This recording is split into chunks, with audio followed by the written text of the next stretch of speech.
C'est une pique. On fait quoi? On reste les bras croisés chaque année? Allez, tous les mois même, on se voit, on se dit la même chose? Rien ne bouge?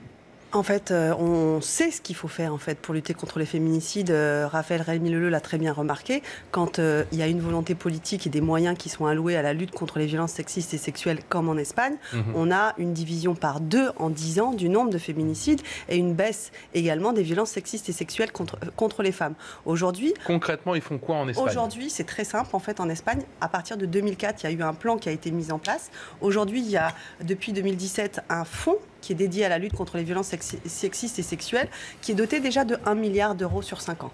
À titre de comparaison, selon le rapport du HCE, où est l'argent pour le droit des femmes, c'est 79 millions d'euros. Donc on ne peut pas avoir la même politique quand on a 79 millions d'euros ou quand on a 1 milliard d'euros. Ça, c'est le premier point. Et c'est pour ça que la grande cause du quinquennat, moi je l'appelle un peu la grande cause blabla, c'est que sans budget doté pour cette grande cause, nous n'aurons pas de résultat. Et qu'est-ce qu'on ferait avec cet argent? Premièrement, on ferait une formation systématique de l'ensemble des personnels qui ont à prendre en charge les femmes victimes de violences.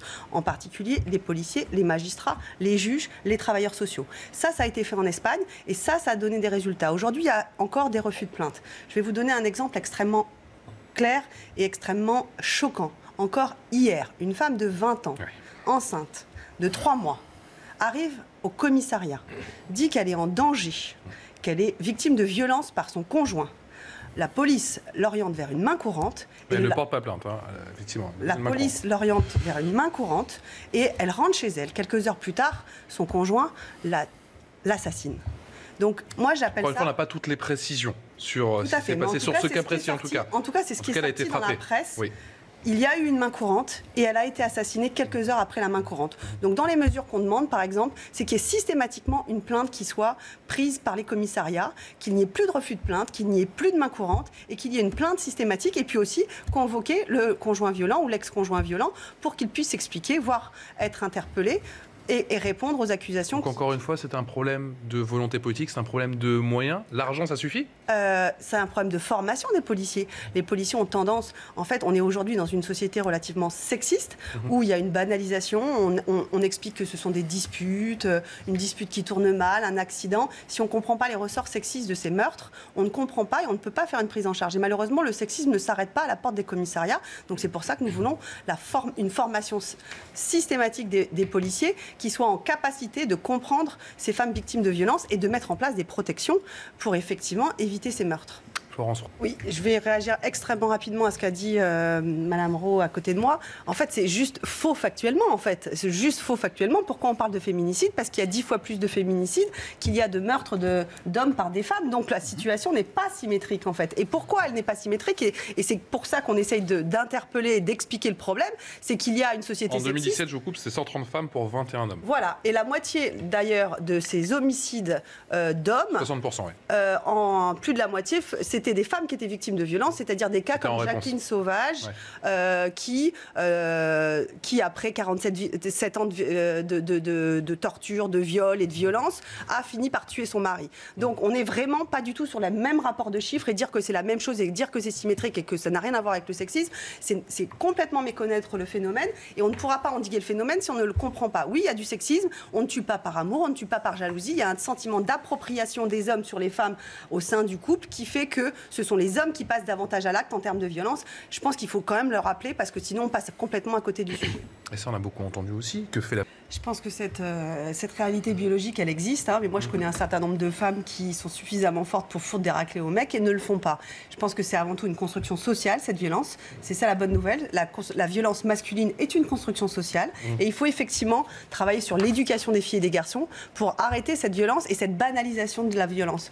Et par rapport à ce que vous disiez sur crime passionnel, etc. Je réagis un petit peu avec retard, mais on ne tue pas par amour. C'est ça tout le sens de notre message, c'est qu'on ne tue pas par amour. Et ces meurtres sexistes, parce que je préférerais le terme de meurtre sexiste, ont lieu dans n'importe quel milieu social, de n'importe quelle origine. Enfin, on peut citer par exemple Bertrand Cantat, qui a assassiné Marie Trintignant de 23 coups de poing sur le crâne, et ça n'a strictement rien à voir avec la lutte contre la délinquance dont vous parlez. Les meurtres sexistes touchent toutes les catégories sociales et toutes les origines sociales de la population, comme les crimes pédocriminels, ce sont des violences intrafamiliales qui sont présentes dans tous les milieux et dans toutes les classes sociales. Mais si on est laxiste dans le traitement judiciaire de ces affaires, eh bien, il y aura de la récidive. On parle de violence intrafamiliale, donc je ne voyais pas vraiment le lien avec la délinquance qui est complètement ailleurs. Je pense que Bertrand Cantat, Roman Polanski, Weinstein et tous les agresseurs aujourd'hui qui sont aujourd'hui décriés à juste titre pour ces violences sexistes n'ont strictement rien à voir. C'est pas seulement intrafamilial. C'est essentiellement les meurtres de par conjoint et ex-conjoint. C'est pour ça que je prenais l'exemple de Bertrand Cantat. Pour vous, c'est essentiellement une question de pouvoir et de domination, si je comprends bien. De pouvoir et de domination. En fait, quand on écoute les associations qui accompagnent les victimes, comme le CFCV, le collectif féministe contre le viol, elles décrivent même en fait le procédé. C'est ce qu'on appelle la stratégie de l'agresseur. Et la stratégie de l'agresseur, elle est toujours la même. Et ça va crescendo. Et ça va crescendo. Souvent, il y a une partie séduction. Ensuite, on joue au chaud et au froid. Alors, des fois, les gens appellent ça pervers narcissique, mais moi, je préfère appeler ça stratégie de l'agresseur.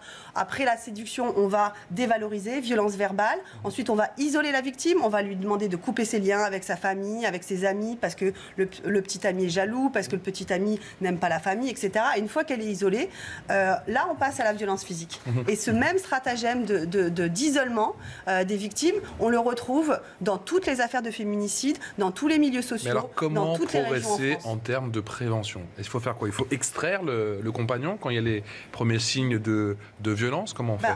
On demande également, et ce qui a été fait aussi en Espagne, une généralisation des moyens de protection des victimes, et en particulier, ordonnances de protection sont insuffisamment développées. Là aussi, on peut faire le comparatif par rapport en Espagne.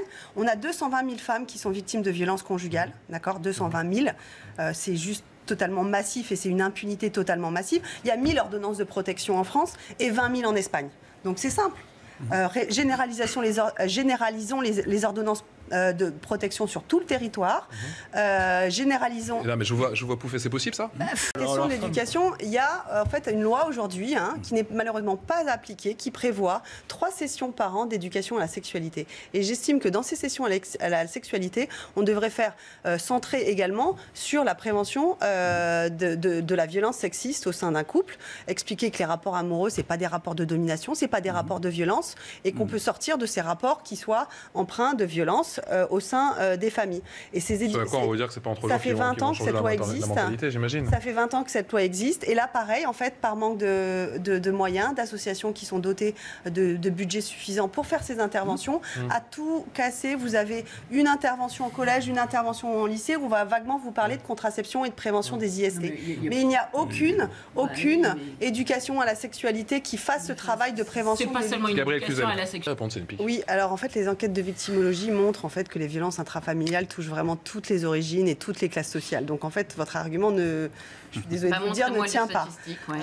Ne tient pas. Donc c'est vraiment... Les statistiques d'origine sont a priori interdites. Non, mais c'est pour ça que c'est... Les classes sociales, l'origine sociale, par exemple, je suis désolée de vous le dire, en fait, quand on regarde toutes les enquêtes de victimologie sur toutes les violences sexistes et sexuelles, que ce soit le viol, les agressions sexuelles, etc., comme les violences conjugales et les violences familiales ou les violences pédocriminelles, l'inceste en particulier, on voit que ça touche toutes les classes sociales. C'est l'INSEE qui le dit, c'est pas moi qui le dis, vous pourrez aller vérifier. Donc ça ne tient pas. Je suis désolée de vous le dire, ça ne tient pas. Ensuite, par rapport à ce que vous dites... Je ne comprends pas comment vous pouvez me dire ça.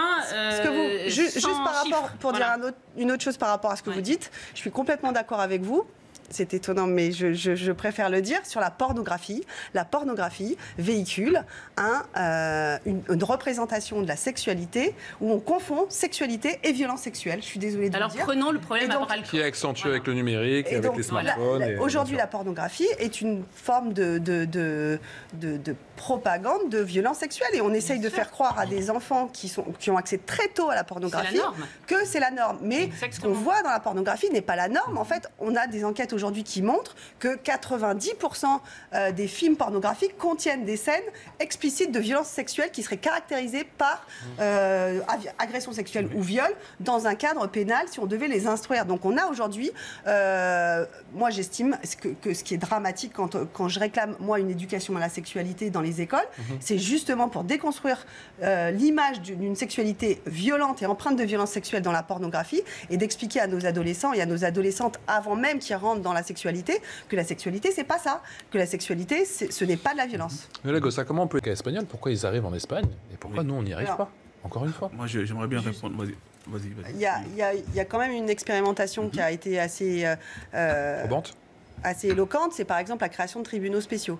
Aujourd'hui, on a plein de problèmes, en particulier quand le couple a des enfants, c'est extrêmement problématique de porter plainte. En fait, il y a 3 moments qui sont extrêmement risqués pour une femme qui est victime de violence. C'est pendant la grossesse. On l'a encore vu avec l'affaire hier où une femme enceinte de 3 mois a été assassinée par son conjoint, au moment de la séparation et au moment où elle porte plainte. Encore une fois, on attend. Assassinée, je crois que si on regarde ce qui attend les informations on n'a quand même pas d'informations de cette nature. C'est quand même un peu énorme de dire ça.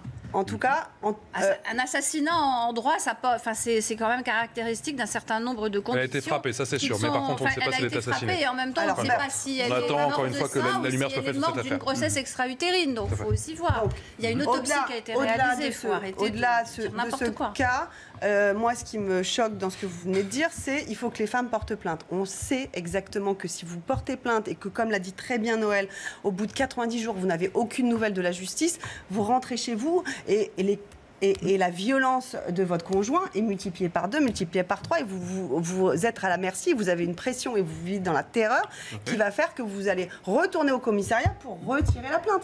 Donc effectivement, il y a une responsabilité de la police et de la justice pour protéger ces femmes. Pourquoi il n'y a pas de centres d'hébergement d'urgence qui sont créés? Pourquoi il n'y a pas de place en hébergement d'urgence pour que ces femmes puissent se protéger et quitter leur conjoint? On va aller voir justement toutes ces demandes en urgence réclamées par le collectif, on va les voir à l'écran. Les femmes ne portent pas plainte, on ne peut rien faire pour elles, c'est du victim blaming. Et ça aussi, c'est pas acceptable parce qu'on ne comprend pas les difficultés auxquelles elles sont confrontées. Florence Roux. Dans le cas de la violence intrafamiliale, je suis désolée de vous le dire à nouveau, mais c'est le cas. Ce n'est pas symétrique, la situation n'est pas symétrique. On a rappelé les chiffres, 130 femmes sont tuées, 21 hommes sont tués. Donc on pourra dire ce qu'on veut.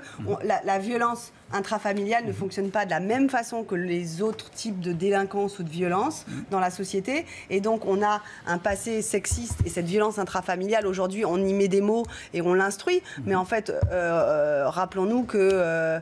par exemple, jusqu'à il y a peu de temps, le viol conjugal, on appelait ça le devoir conjugal. Donc, rappelons-nous d'où on vient et qu'il était tout à fait accepté il y a quelques décennies de ça, de frapper sa femme ou d'exiger un rapport sexuel. On appelait ça le devoir conjugal. Excusez-moi.